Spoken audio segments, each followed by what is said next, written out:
Hey guys, so the medication that I'm teaching about today is called Leuprolide, also known as Lupron or Eligard. It is considered to be an anti-neoplastic, which prevents, inhibits, or halts the development of tumors. So, and also the pharmacological class is hormones or gonadotropin-releasing hormone agonists. So, at first I feel like we need to know how it works in the body. So normally in the body produces LH, luteinizing hormone, and FSH, follicle stimulating hormones, which are then converted in the body into estrogen and testosterone.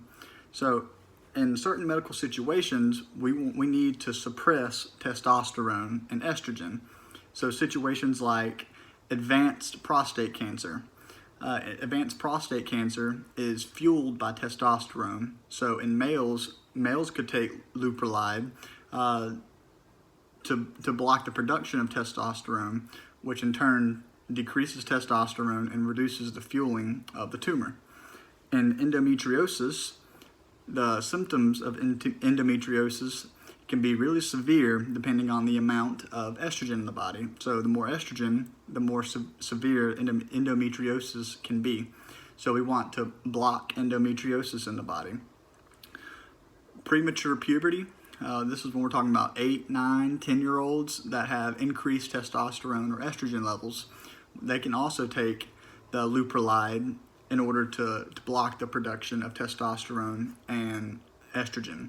So an important note on that is that once a female reaches 11 years old and a male reaches 12 years old, then we want to stop taking Leuprolide and let their body normally produce estrogen and testosterone.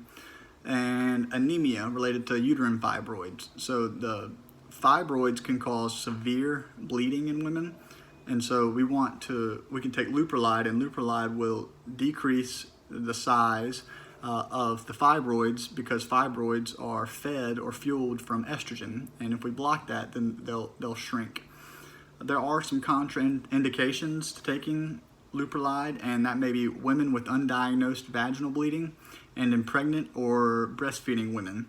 Some adverse reactions that people may show are dizziness, depression. Some women may show hot flashes because of the decrease in estrogen.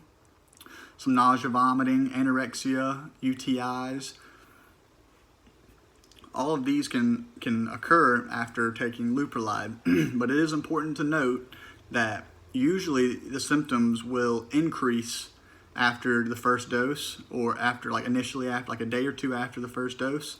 The symptoms will worsen, and it's important for the patient to know that after about a week, all those symptoms that have been increased will start to dissipate and they will disappear. So some teaching that we need to do to our patients is the importance of therapies, of the continuous therapies. So Leuprolide is an injection. It's either IM or sub-Q. It is never given intravenously. It's important to know that. So patients are allowed, because the regimens are usually prescribed over months or even years, it's important that the patients stick to that continuous therapy, or after one dose it's not going to do you any good. So patients can be taught how to administer their own shots, so it's important for the nurse to teach them how to correctly give IM injections or sub-Q injections. And then reassure the patient that the effects will disappear after about a week. So especially in the prostate cancer and the premature puberty, the symptoms may worsen really bad at first, but it's important for them to know that will go away.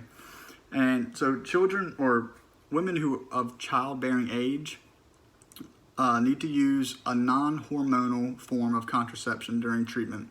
This can be condoms, a diaphragm with contraceptive jelly, or non-hormonal IUDs, because the pill itself, or the medicine itself, Leuprolide, not the pill, is already messing up their hormones. It's already blocking them, and so we don't want to double do that and then that get all messed